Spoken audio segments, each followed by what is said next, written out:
بسم الله الرحمن الرحيم قال البخاري رحمه الله تعالى حدثنا محمد بن الحسين بن إبراهيم قال حدثنا حسين بن محمد قال حدثنا جرير عن محمد عن أنس بن مالك أنه قال أوتي عبيد الله بن زياد برأس الحسين رضي الله تعالى عنه فجعل في طشت فجعل ينكت وقال في حسنه شيئا فقال أنس كان أشبههم برسول الله صلى الله عليه وسلم وكان مخذوبا بالوسمة. بسم الله الرحمن الرحيم الحمد لله رب العالمين والصلاة والسلام على سيد المرسلين وعلى آله وأصحابه أجمعين. رب اشرح لي صدري ويسر لي أمري واحلل عقدة من لساني يفقهوا قولي. সহিহ বুখারী খণ্ড নম্বর 1 পৃষ্ঠা নম্বর 531 নবী সাল্লাল্লাহু আলাইহি ওয়াসাল্লামের সাহাবাদের ফজিলত অধ্যায় 22 নম্বর পরিচ্ছেদ হাদিস নম্বর 3748। হাদিসের তরজমা এরকম যে সাহাবী আনাস রাদিয়াল্লাহু তাআলা আনহু বলছেন, উবাইদুল্লাহ ইবনে জিয়াদের কাছে সাইয়্যিদুনা হুসাইন রাদিয়াল্লাহু তাআলা আনহুর মাথা যখন আনা হলো, মাথা এনে সামনে একটা থালায় রেখে দেয়া হলো, তখন উবাইদুল্লাহ ইবনে জিয়াদ নিজের হাতে একটা ছড়ি নিয়ে হুসেন রাদিয়াল্লাহু তাআলা আনহুর নাকে মারতে লাগলো আর ব্যঙ্গ বিদ্রুপ করে কিছু কথা বলল। আনাস রাদিয়াল্লাহু তাআলা আনহু তখন বললেন, আহলে বাইতের মধ্যে রাসূলুল্লাহ সাল্লাল্লাহু আলাইহি ওয়াসাল্লামের চেহারার সবচেয়ে বেশি সামঞ্জস্যপূর্ণ ছিলেন হুসেন রাদিয়াল্লাহু আনহু, আপনি তার ব্যঙ্গ বিদ্রুপ করছেন। হুসেন রাদিয়াল্লাহু তাআলা আনহুর মাথা যখন কেটে আনা হলো, তখন তার মাথা এবং দাড়ির চুলে ওয়াসমা নামক গাছের পাতা দিয়ে খেজাব করা ছিল। এটা সহিহ বুখারীর 3748 নম্বর হাদিসের তরজমা। তোমরা বুঝতেই পারছো এ হাদিসের সম্পর্ক কারবালার ইতিহাসের সাথে।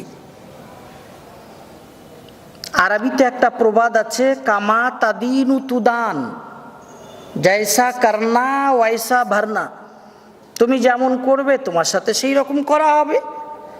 উবাইদুল্লাহ ইবনে জিয়াদ হুসেন রাদিয়াল্লাহু তাআলা আনহুর মাথা নিয়ে বিদ্রুপ করেছিল। তো আল্লাহ রাব্বুল আলামিন ঠিক সেইভাবেই উবাইদুল্লাহ ইবনে জিয়াদের মৃত্যু দিয়েছিলেন। ঠিক কারবালার 5 বছর পর 66 হিজরির 22 জুলহিজ্জা মুখতার সাকাফির হাতে মৃত্যুবরণ করেছিল উবাইদুল্লাহ ইবনে জিয়াদ। ঠিক যে জায়গায় একদিন ইবনে জিয়াদ বসে হুসেন রাদিয়াল্লাহু আনহুর মাথা নিয়ে বিদ্রুপ করেছিল, মুখতার সাকাফি ইবনে জিয়াদের মাথা নিয়ে সেই জায়গায় বসে বিদ্রুপ করেছিল। সুনানে তিরমিজি খণ্ড নম্বর 2 পৃষ্ঠা নম্বর 218 সহিহ সনদে হাদিস লেখা আছে, উবাইদুল্লাহ ইবনে জিয়াদ এবং তার সাথীদের মাথা কেটে নিয়ে মুখতার সাকাফির বাহিনীরা যখন কুফার মসজিদের বারান্দায় হাজির করলো আর মাথাগুলো সাজিয়ে রাখা হলো, সেই সময় আল্লাহ রাব্বুল আলামিনের পক্ষ থেকে একটা সাপ এলো। মাথাগুলোর চারিদিকে ঘুরতে ঘুরতে ঠিক উবাইদুল্লাহ ইবনে জিয়াদের মাথার পাশে এসে নাকের ভিতরে ঢুকলো, কিছুক্ষণ ভিতরে ঘোরাফেরা করে আবার বেরিয়ে এলো। এইভাবে 3 বার উবাইদুল্লাহর নাক দিয়ে ভিতরে প্রবেশ করলো এবং বাইরে বেরিয়ে এলো, এরপরে সাপটা গায়েব হয়ে গেল। সুনানে তিরমিজিতে হাসান হুসাইন রাদিয়াল্লাহু তাআলা আনহুমার ফজিলত অধ্যায়ে সহিহ সনদে এ হাদিস বর্ণিত আছে। সুনানে তিরমিজি খণ্ড নম্বর 2 পৃষ্ঠা নম্বর 218। এজন্যই বলা হয় কামা তাদিনু তুদানু, তুমি যেমন করবে তোমার সাথে সেই রকম করা হবে। যাই হোক, কারবালা যুদ্ধের পর উবাইদুল্লাহ ইবনে জিয়াদ সাইয়্যিদুনা হুসেন রাদিয়াল্লাহু তাআলা আনহুর মাথা পাঠিয়ে দিল দামেস্কে ইয়াজিদের কাছে। ইয়াজিদ সেই মাথা নিয়ে মদিনা মুনাওয়ারার গভর্নরের কাছে পাঠিয়ে দিল। মদিনার গভর্নর কাফন পরিয়ে ওই মাথা জান্নাতুল বাকিতে ফাতেমাতু জাহরা রাদিয়াল্লাহু তাআলা আনহার কবরের পাশে দাফন করেছিল। আল্লামা ইবনে কাসির দামেস্কি আল বিদায়া ওয়ান নিহায়া খণ্ড নম্বর 8 পৃষ্ঠা নম্বর 205 কথা লিখেছেন। আল বিদায়া ওয়ান নিহায়ায় এও লেখা আছে যে একটা জয়ীফ সনদে বর্ণিত আছে, ইয়াজিদ যতদিন জীবিত ছিল ততদিন হুসেন রাদিয়াল্লাহু তাআলা আনহুর মাথা কোথাও দাফন করেনি, রাজপ্রাসাদে রেখে দিয়েছিল।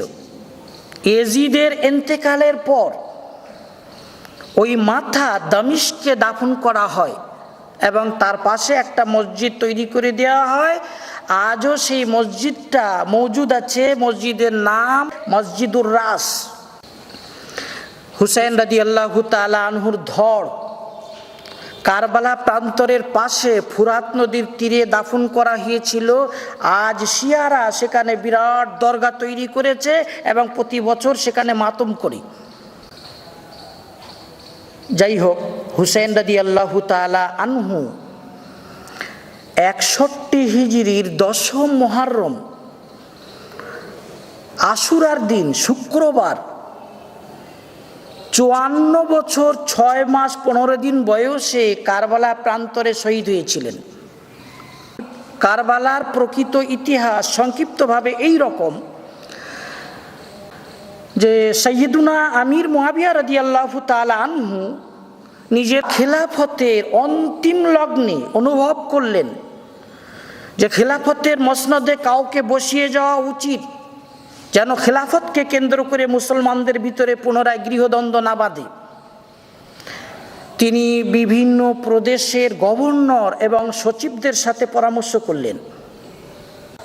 সিদ্ধান্ত হলো মুআবিয়া রাদিয়াল্লাহু তাআলা আনহুর ছেলে ইয়াজিদকে তারপর খেলাফতের মসনদে বসানো হবে।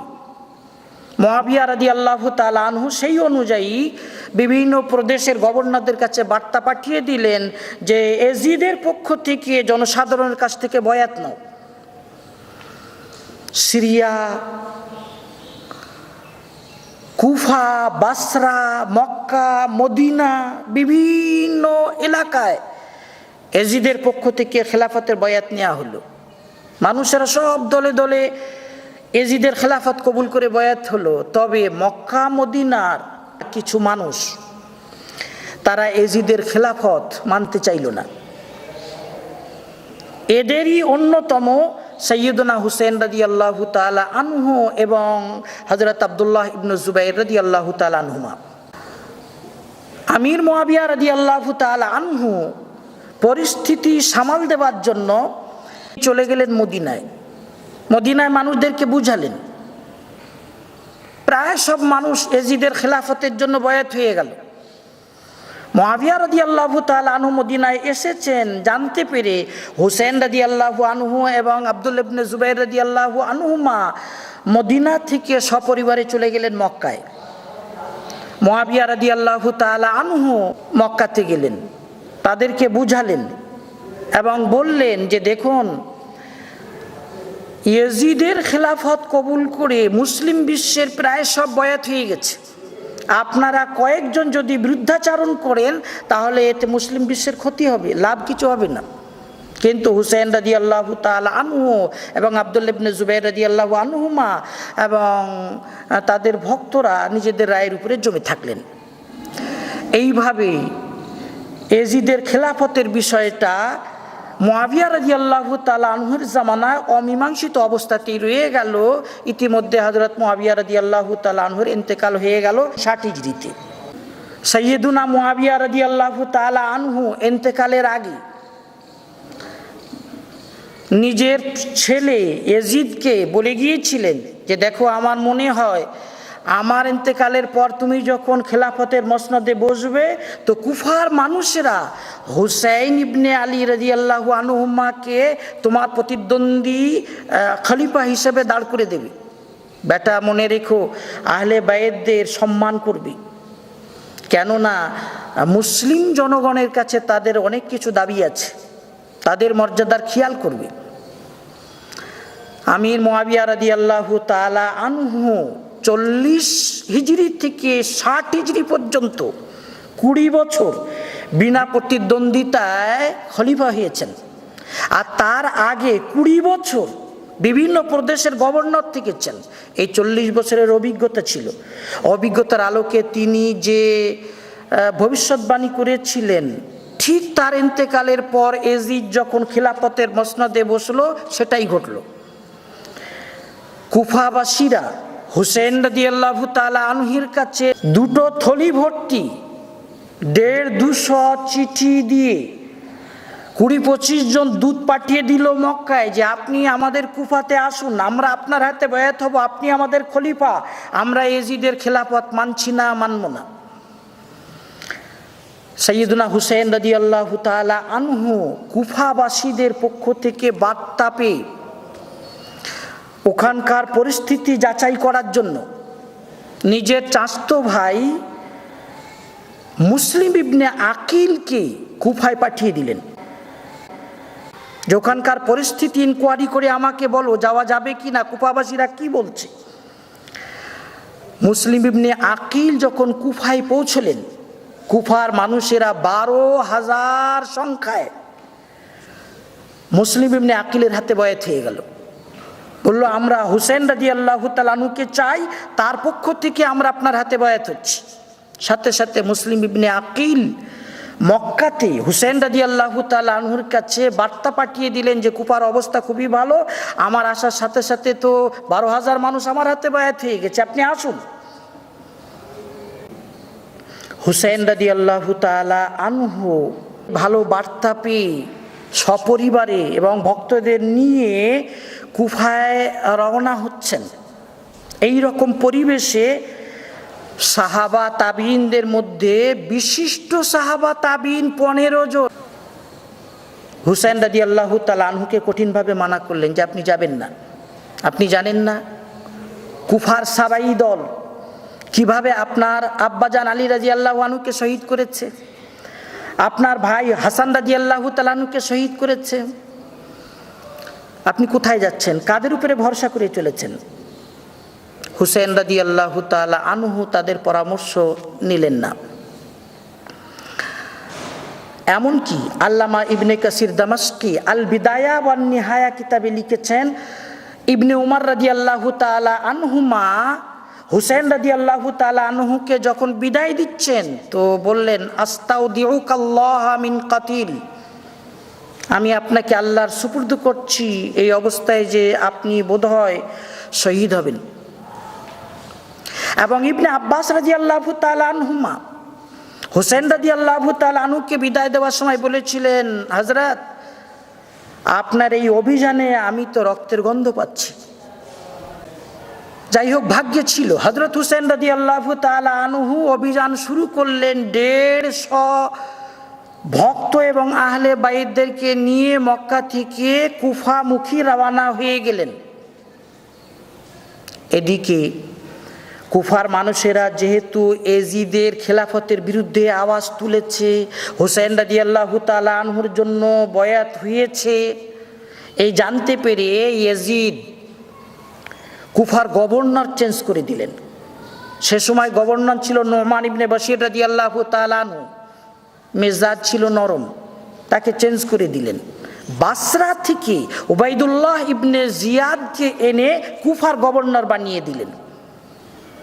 আর উবাইদুল্লাহ ইবনে জিয়াদের মেজাজ ছিল খুব কঠিন, কট্টর মেজাজের, দয়া মায়া কম। উবাইদুল্লাহ ইবনে জিয়াদ কুফায় এসে খুব কড়াকড়ি করলেন। তিনি বলে দিলেন যে ইয়াজিদের খেলাফতের বিরুদ্ধে যারা আওয়াজ তুলবে, হুসাইনের খেলাফতের পক্ষে যারা কথা বলবে, তাদের উপর দেশদ্রোহিতার ধারা চলবে। তখন মুসলিম ইবনে আকিল 12,000 ভক্তদের ভরসায় উবাইদুল্লাহ ইবনে জিয়াদের মোকাবেলা করার জন্য সিদ্ধান্ত নিলেন এবং এগিয়ে গেলেন, বেরিয়ে পড়লেন। এমত অবস্থায় ইবনে জিয়াদের ধমকি শুনে এই 12,000 কুফার সাবাই দল, হুসাইন ভক্তরা গাদ্দারি করলো, মুনাফিকি চাল চললো, তারা মুসলিম ইবনে আকিলের অসহযোগিতা করলো। ফলে ইবনে জিয়াদের হাতে শহীদ হলো মুসলিম ইবনে আকিল। হুসেন রাদিয়াল্লাহু তাআলা আনহু কুফার পথে চলছেন, পথিমধ্যে সংবাদ এসেছে যে মুসলিম ইবনে আকিল শহীদ হয়ে গেছে। কুফার সাবাই দল, যারা আমার ভক্ত সেজে মুসলিম ইবনে আকিলের হাতে বয়াত হয়েছিল, তারা অসহযোগিতা করেছে। হুসেন রাদিয়াল্লাহু তাআলা আনহু তখন বিপদ বুঝতে পারলেন এবং সিদ্ধান্ত নিলেন অভিযান স্থগিত করতে হবে, মক্কা মদিনায় তিনি ফিরে আসবেন। কিন্তু মুসলিম ইবনে আকিলের ভাই হুসেন রাদিয়াল্লাহু তাআলা আনহুর সাথে ছিল, সে মানতে চাইল না। বলল, হযরত আমার ভাই শহীদ হয়েছে, আপনি মক্কায় ফিরে যেতে পারেন, আমি ফিরে যাব না। আপনার ভাই যদি শহীদ হতো তাহলে কি আপনি ফিরে যেতেন? হুসেন রাদিয়াল্লাহু তাআলা আনহুর উপরে ভাবে অভিযোগ আনতে লাগলো। শেষমেশ হুসেন রাদিয়াল্লাহু তাআলা আনহু মজবুর হয়ে আগে সফর জারি রাখলেন। কুফার অনতি দূরে যখন পৌঁছলেন তো দেখলেন ইবনে জিয়াদের পক্ষ থেকে 4,000 বাহিনী সামনে এসেছে। বিপদ বুঝে হুসেন রাদিয়াল্লাহু তাআলা আনহু পথ বদলে নিয়ে কারবালা প্রান্তরে পৌঁছে গেলেন। সেখানে যে তাবু গেড়ে দিলেন। এবারে ইবনে জিয়াদের পক্ষ থেকে হুসেন রাদিয়াল্লাহু তাআলা আনহুর কাছে দূত পাঠানো হলো যে এজিদের পক্ষ থেকে উবাইদুল্লাহ ইবনে জিয়াদের হাতে আপনি এক্ষুনি বয়াত হয়ে যান। হুসেন রাদিয়াল্লাহু তাআলা আনহু কারবালার ময়দান থেকে ইবনে জিয়াদকে বলে পাঠালেন যে আমি 3টে প্রস্তাব পেশ করছি, এই 3টের মধ্যে কোনো একটা পথ আমার জন্য সুগম করা হোক। নম্বর 1, আমাকে মক্কা মদিনায় ফিরে যেতে দেয়া হোক, কিংবা নম্বর 2, আমাকে কোনো বর্ডার এলাকাতে যেতে দেয়া হোক, নিজের সাথীদেরকে নিয়ে যুদ্ধ করে আল্লাহ রাব্বুল আলামিনের সন্তুষ্টি হাসিল করি। নম্বর 3, কিংবা আমাকে দামিশকে ইয়েজিদের কাছে যেতে দেয়া হোক, আমি সেখানে যে কথা বিনিময় করে প্রয়োজন মনে করলে তার হাতে বায়াত হব। কিন্তু উবাইদুল্লাহ ইবনে জিয়াদ এই 3টে প্রস্তাবের মধ্যে কোনোটাই মানল না। বলল, না, এখনই আমার হাতে ইয়েজিদের পক্ষ থেকে বয়াত হতে হবে। হুসেন রাদিয়াল্লাহু তাআলা আনহু বংশের মানুষ, বাঘের বাচ্চা, তিনি মানবেন কেন? হুসেন রাদিয়াল্লাহু তাআলা আনহু নিজের সিদ্ধান্তে অনড় থাকলেন। উভয় পক্ষ থেকে পরিস্থিতি অপ্রীতিকর জায়গায় পৌঁছলো, যুদ্ধের পরিস্থিতি এসে গেল। উবাইদুল্লাহ ইবনে জিয়াদ ফুরাত নদীর পানি বন্ধ করে দিল হুসেন রাদিয়াল্লাহু তাআলা আনহু এবং আহলে বাইতদের জন্য, তার সমস্ত ভক্তদের জন্য। ফুরাত নদীর পানি বন্ধ, কঠিন পরিস্থিতি, যুদ্ধ চলল। হুসেন রাদিয়াল্লাহু তাআলা আনহুর সাথী মক্কা থেকে যখন বেরিয়েছিলেন তো মাত্র 150। এই সামান্য কিছু সাথীদের নিয়ে কারবালা প্রান্তরে তিনি আছেন, আর উবাইদুল্লাহ ইবনে জিয়াদের ফৌজ, সেই হুসেন ভক্তরা, তারা উবাইদুল্লাহ ইবনে জিয়াদের পক্ষ থেকে ধমকি শুনে গিরগিটির মতো রং পাল্টে নিয়েছে। কেউ তো চুরি পরে বাড়িতে বসে গেছে, দরজা বন্ধ করে নিয়েছে, আর কেউ উবাইদুল্লাহ ইবনে জিয়াদের ফৌজে শামিল হয়ে গেছে। অসংখ্য ফৌজ নিয়ে উবাইদুল্লাহ ইবনে জিয়াদ আহলে বাইতের উপরে আক্রমণ করে যেভাবে তাদের হত্যা করেছিল সেটা বড় লোমহর্ষক মর্মান্তিক ঘটনা। হুসেন রাদিয়াল্লাহু তাআলা আনহু শহীদ হলেন, তার আলাউলাদ শহীদ হলেন, আহলে বাইতেরা শহীদ হলেন। আহলে বাইতের মধ্যে বেঁচে গেলেন হুসেন রাদিয়াল্লাহু তাআলা আনহুর কনিষ্ঠ পুত্র আলী আসগার জৈনুল আবেদিন রাহমাতুল্লাহ আলাইহি। আহলে বাইতের লাশের উপরে ঘোড়া দৌড়ি দেওয়া হলো, তাদের তাবু লুটপাট করা হলো, মায়েদের গয়নাগাটি লুণ্ঠন করা হলো। হুসেন রাদিয়াল্লাহু তাআলা আনহুর ধর থেকে মাথা কেটে সৈন্যদল উবাইদুল্লাহ ইবনে জিয়াদের কাছে কুফার মসজিদের বারান্দায় এনে রেখে দিল। বুখারী শরীফের এই 3748 নম্বর হাদিসে এ কথাই বলা হয়েছে। এ হলো কারবালার সংক্ষিপ্ত ইতিহাস। আল্লামা ইবনে কাসির দামাশকি আল বিদায়া ওয়ান নিহায়ায় খণ্ড নম্বর 6 পৃষ্ঠা নম্বর 234 লিখেছেন, একদিন আব্দুল্লাহ ইবনে আব্বাস রাদিয়াল্লাহু তাআলা আনহুমার আম্মা জান উম্মুল ফজল রাদিয়াল্লাহু তাআলা আনহা নবী সাল্লাল্লাহু আলাইহি ওয়াসাল্লামের কাছে এসে বললেন, ইয়া রাসূলুল্লাহ, আমি একটা খারাপ স্বপ্ন দেখেছি। আল্লাহর হাবিব সাল্লাল্লাহু আলাইহি ওয়াসাল্লাম বললেন, কি স্বপ্ন? উম্মে ফজল বললেন, ইয়া রাসূলুল্লাহ, আমি স্বপ্ন দেখেছি যেন আপনার শরীরের এক টুকরো গোশত কেটে আমার কোলে এনে রাখা হলো। আল্লাহ রাসূল সাল্লাল্লাহু আলাইহি ওয়াসাল্লাম বললেন, তুমি তো ভালো স্বপ্ন দেখেছো, ফাতেমার একটা ছেলে হবে, সেই ছেলে তোমার কোলে উঠবে। এ হলো স্বপ্নের ব্যাখ্যা। উম্মে ফজল রাদিয়াল্লাহু তাআলা আনহা বলছেন, সত্য সত্যি ফাতেমার ছেলে হলো হুসাইন রাদিয়াল্লাহু তাআলা আনহু। উম্মে ফজল বলছেন, আমি একদিন ফাতেমার বাড়িতে গেলাম, হুসাইনকে কোলে নিলাম। রাসূলুল্লাহ সাল্লাল্লাহু আলাইহি ওয়াসাল্লাম সেখানে আছেন। হঠাৎ দেখলাম রাসূলুল্লাহ সাল্লাল্লাহু আলাইহি ওয়াসাল্লামের চেহারা লাল হয়ে আছে এবং তিনি অঝর নয়নে কেঁদে চলেছেন। উম্মে ফজল রাদিয়াল্লাহু আনহা বলছেন, আমি জিজ্ঞেস করলাম, ইয়া রাসূলুল্লাহ, আপনি কাঁদছেন কেন? আল্লাহর হাবিব সাল্লাল্লাহু আলাইহি ওয়াসাল্লাম বললেন, এখনই জিবরাইল আলাইহিস সালাম এসে আমাকে সংবাদ দিয়ে গেল, আমার এই বেটা হুসাইনকে আমার উম্মত শহীদ করবে। আর জিবরাইল আমার বেটা হুসাইনের রক্তে রঞ্জিত মাটি এনে আমাকে দেখিয়ে গেল। আল্লামা ইবনে কাসির দামাশকি আল বিদায়া ওয়ান নিহায়াত 6 নম্বর খণ্ডে 234 নম্বর পৃষ্ঠায় এটা বর্ণনা করেছেন। ওখানে আরো একটা কথা লেখা আছে। রাইসুল মুফাসসিরিন ইবনে আব্বাস রাদিয়াল্লাহু তাআলা আনহুমা বলছেন, আমি একদিন দুপুরে খাওয়া দাওয়ার পর কাইলুলা করছি, তন্দ্রামগ্ন অবস্থাতে খাবে দেখছি রাসূলুল্লাহ সাল্লাল্লাহু আলাইহি ওয়াসাল্লাম আসছেন, মাথার চুল এলোমেলো, যেন খুব পরিশান, হাতে একটা বোতল, সেই বোতলের মধ্যে রক্ত আছে। আমি জিজ্ঞেস করলাম, ইয়া রাসূলুল্লাহ, কোত্থেকে আসছেন? আল্লাহর হাবিব সাল্লাল্লাহু আলাইহি ওয়াসাল্লাম বললেন, তুমি জানো না আমার হুসাইন শহীদ হয়ে গেছে? পুরো দিন আমি কারবালার মাঠে ছিলাম, হুসাইনের রক্ত জমা করছিলাম, এই দেখো হুসাইনের রক্ত। ইবনে আব্বাস রাদিয়াল্লাহু তাআলা আনহুমা বলছেন, আমি ঘুম থেকে উঠে আমার স্বপ্ন সাথীদেরকে বললাম। পরে যখন হুসাইন রাদিয়াল্লাহু তাআলা আনহুর শাহাদাতের সংবাদ আসছে, তো দেখলাম ঠিক যে সময় আমি স্বপ্ন দেখেছিলাম সেই দিনে সেই সময় কারবালার মাঠে সাইয়্যিদুনা হুসাইন রাদিয়াল্লাহু তাআলা আনহু শহীদ হয়েছেন। যাই হোক, হুসাইন রাদিয়াল্লাহু তাআলা আনহুকে শহীদ করে উম্মত রাসূলুল্লাহ সাল্লাল্লাহু আলাইহি ওয়াসাল্লামকে কষ্ট দিয়েছে। সেজন্য আশুরার দিন 10ম মুহররমে বেশি বেশি তওবার ইস্তেগফার করতে থাকা উচিত।